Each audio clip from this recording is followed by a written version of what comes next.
Hi Ninja Nerds, in this video today we're going to be talking about chronic kidney disease. But before we get into this video, make sure you head over to ninjanerd.org and check out all the notes and illustrations we have for you guys on every lecture that we put up here on the YouTube channels for you guys to utilize. And then go and hit the subscribe, hit that like button, and comment down below. Let's talk about chronic kidney disease. As we jump into this through our renal series, we've learned a lot about the kidney function and what the kidney does.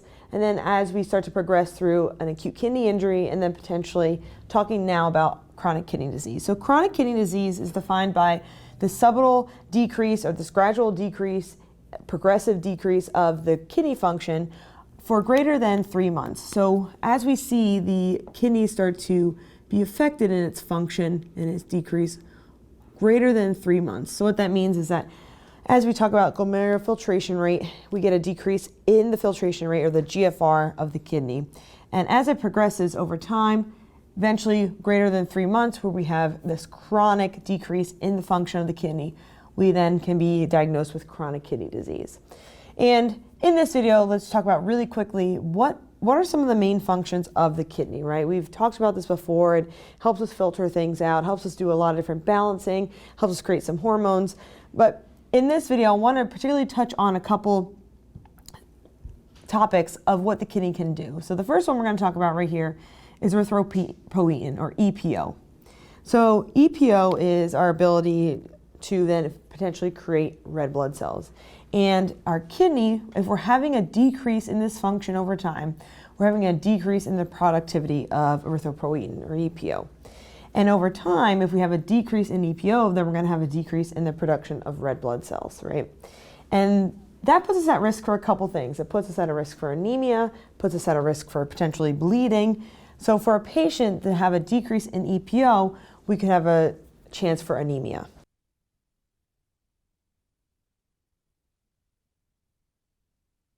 What else does our kidney do?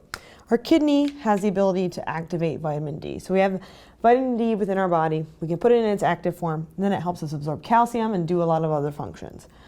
Well, if our kidney isn't working properly, it's not going to be activating vitamin D as often. If we have a decrease in the activated amount of vitamin D, then our body starts to not be able to absorb calcium. So now we're going to have hypocalcemia.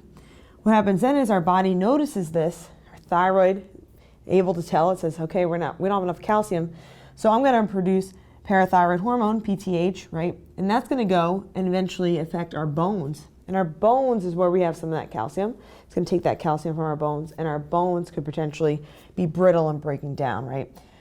So when we have a decrease in this vitamin D, we have all these issues of hypocalcemia and then eventually having issues with our bones.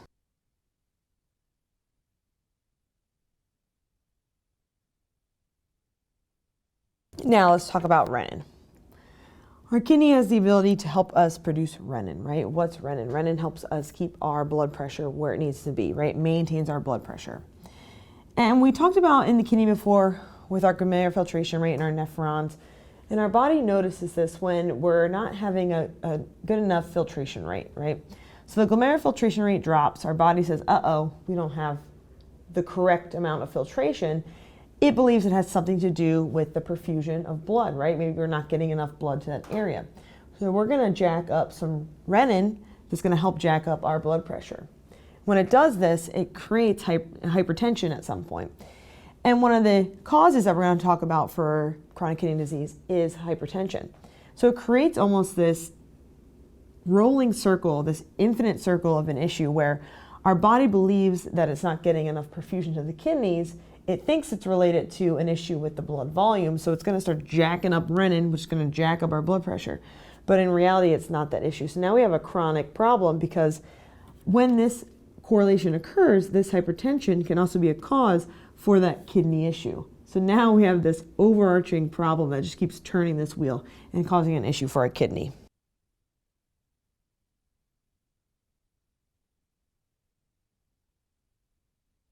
And the last topic here we're going to talk about is our homeostasis, right? Or the way that our body helps balance and gets rid of waste, right? So our kidneys are able to do a lot of those things.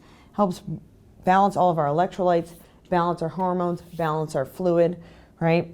And when we have, again, an issue with the kidney and the ability to keep that homeostasis, we can run into a lot of issues. So we can have electrolyte imbalances like hyperkalemia, which is going to cause arrhythmias within the body. We can think about the issue of getting rid of some fluids, so then we can have edema within the body. We can also think about other issues with our proteins, right? We have albumin that we have where our body's just wasting albumin because it's getting leaky. So all of these issues with this waste or getting rid of the ability to get rid of all that waste can build up, right? And then we have an increase of our BUN and our creatinine within our body. So if we have an inability to keep this balance, we also further down the line have other issues.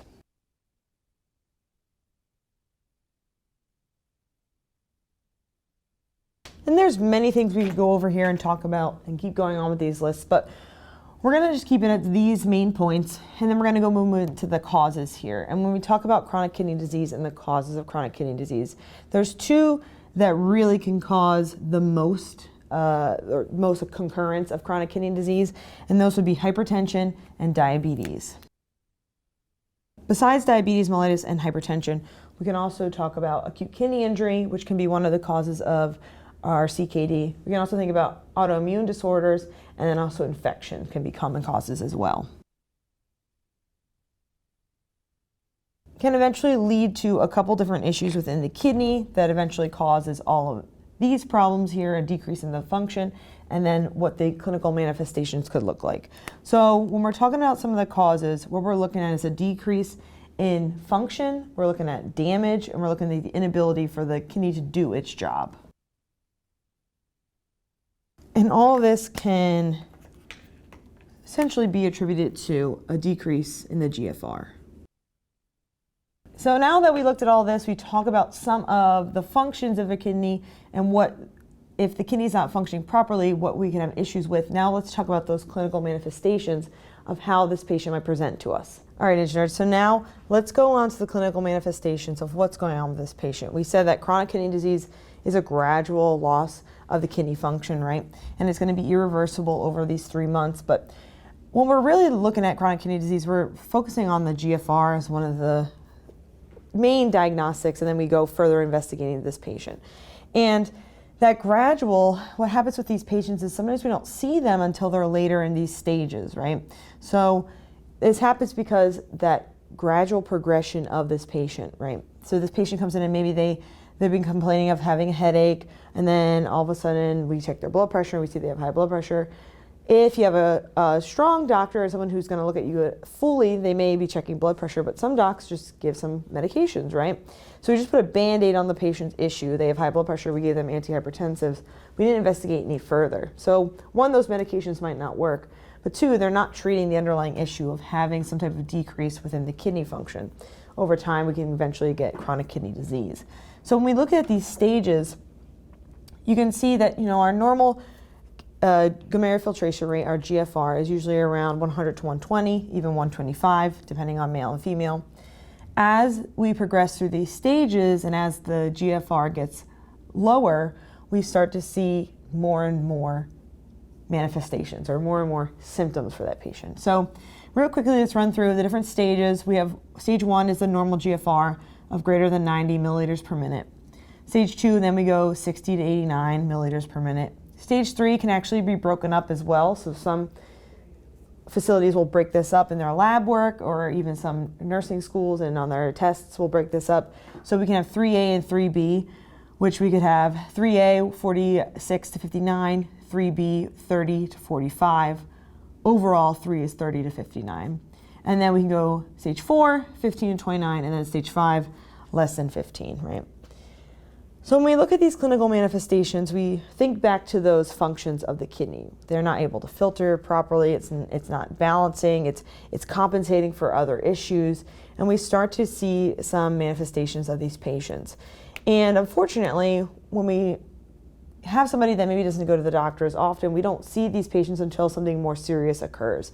So I like to think of these patients as head to toe. When we look at a patient with chronic kidney disease, the overarching issue is uremia, this buildup of a lot of things within the blood over time, right? We have BUN creatinine, we have urea, we have nitrogen, and over time as it progresses and we start to get manifestations, we have uremia. So with this patient, what we're looking at here is neuro. Neuro, things as simple as a headache, right?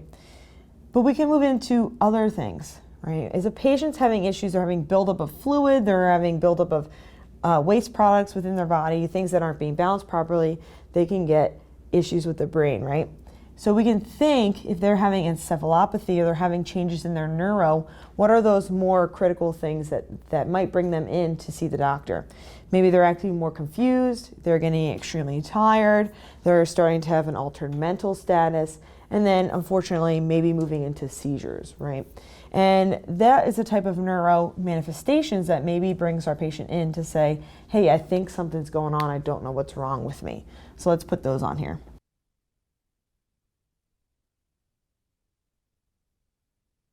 And then we can go into cardiac when we're looking at these patients who are starting to have some cardiac issues. One of those we touched on a lot, right? It's one of the causes of chronic kidney disease, which is hypertension.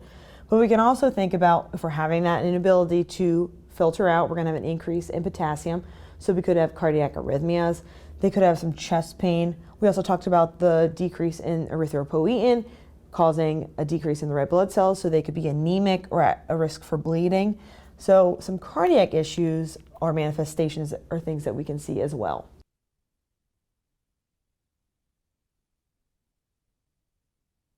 Then we can move into GI for this patient.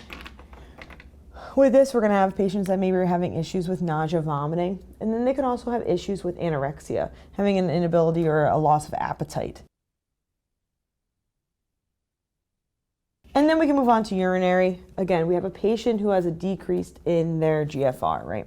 So a decrease in GFR means there's going to be a decrease in that urinary output. With that, we can also think about what's going on with this patient, right? If they're having a decrease in that urinary output, where is some of that fluid going?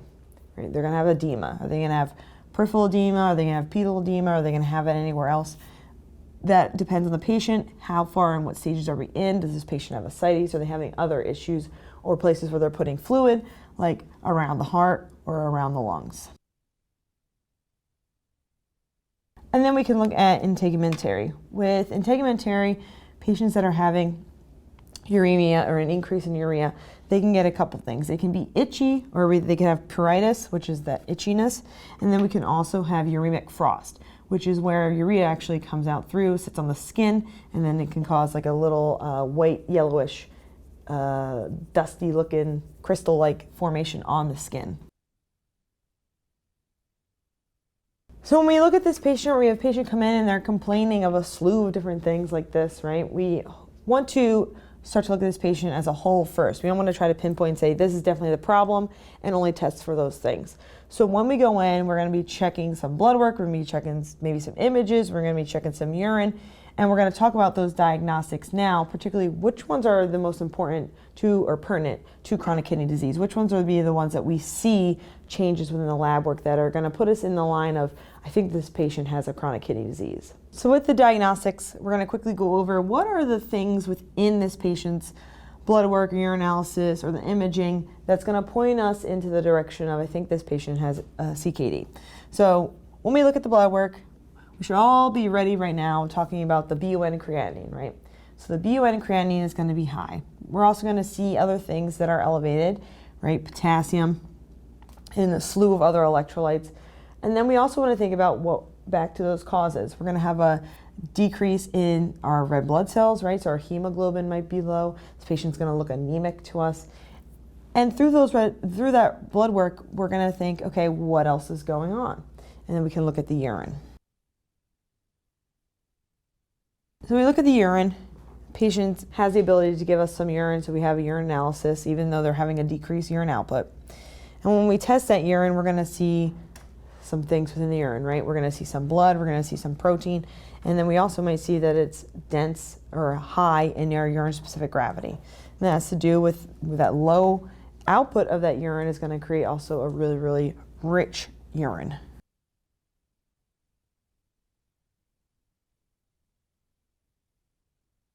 Patient's probably going to go for some imaging, right, so that we can see what's going on with this patient. It could be getting an ultrasound, could be getting a CAT scan, MRI, and what we're going to see here is what's going on with this kidney. Are there cysts all over this kidney? Patient has polycystic kidney disease. Do they have some other issues that are going on with the flow? Is there any type of kidney stone or anything that could be also causing an issue for the function of this kidney. And then eventually, if we are looking into this patient even more in depth and we want to possibly get a biopsy, we can hopefully do that and be able to look at the kidney even in more depth now. All right, engineers, when we talk about the treatment for chronic kidney disease, this again is very much what is the underlying issue. So we talked about before, does the patient have diabetes? Are they having issues with hypertension?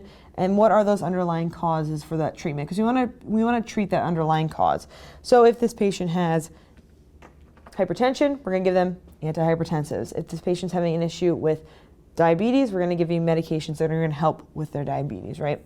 And why we're doing this is because, again, chronic kidney disease, once you're getting into those stages, progressive over time, we're going to be losing that function. And once it's irreversible, we can no longer fix the kidney, but we can fix the underlying cause that is causing all that damage.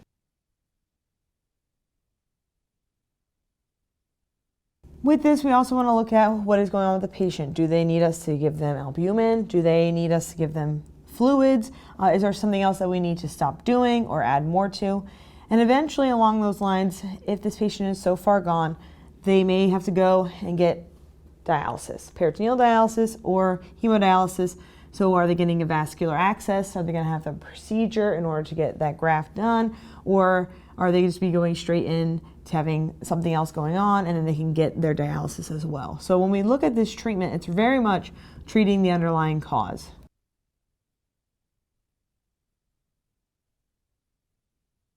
And before I forget, we also want to talk about with the treating the underlying cause, we can also then treat any underlying issues they have as well. So are they having issues with excess fluid? Are they having issues with their diet?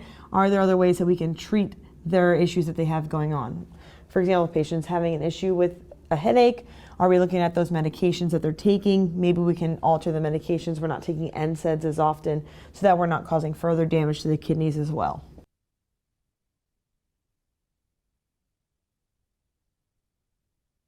And then we're going to look at those nursing interventions. What are we doing with this patient? This is a patient that we're going to be taking care of, and we want to make sure that whatever we are doing in their treatment is actually helping them at least stay the same or get a little better with those symptoms. So we are going to monitor what? Biggest thing we talked about with those clinical manifestations is neuro. So with neuro, we're going to make sure we're doing those neuro checks, making sure this patient is having the same mental status from the beginning of our shift to our end of our shift. There's nothing changing, nothing going on any different. If they're having any type of seizures, are the medications adequately working for this patient? Are their headaches better or worse? So we're monitoring that neuro status because we want to make sure that there's not underlying encephalopathy going on or any changes that we are not noticing right now, but there is changes within the blood that are then going to manifest as a neuro symptom. So we want to make sure that we're always monitoring their neuro, doing our neuro checks, making sure we're keeping an eye on their mental status.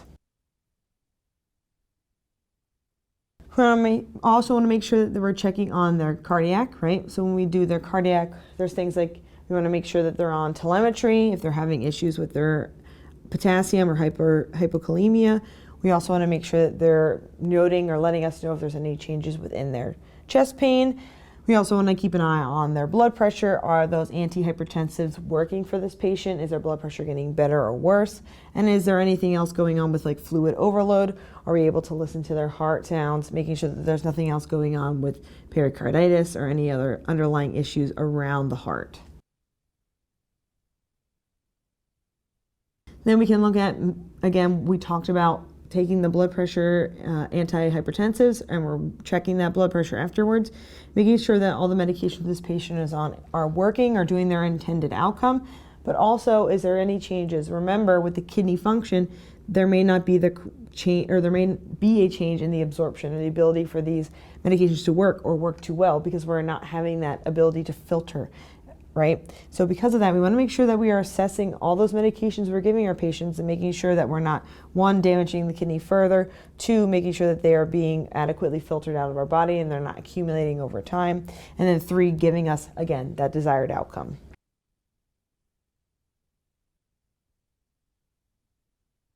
Then we can move into our fluids, right? This patient is going to be on a fluid watch or our eyes and nose, right?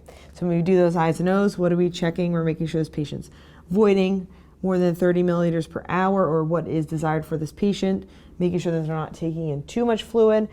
With that INO, we're checking our daily weights, we're checking for edema, we're making sure that there is nothing that is going in that is not coming out.